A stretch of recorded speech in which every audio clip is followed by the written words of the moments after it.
মুর্শিদ আলমের নেতৃত্বে এখানে অংশগ্রহণ করেছে সকলকে ধন্যবাদ।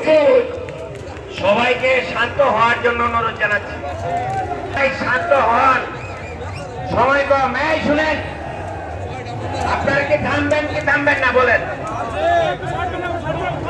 আপনারা শান্ত হন।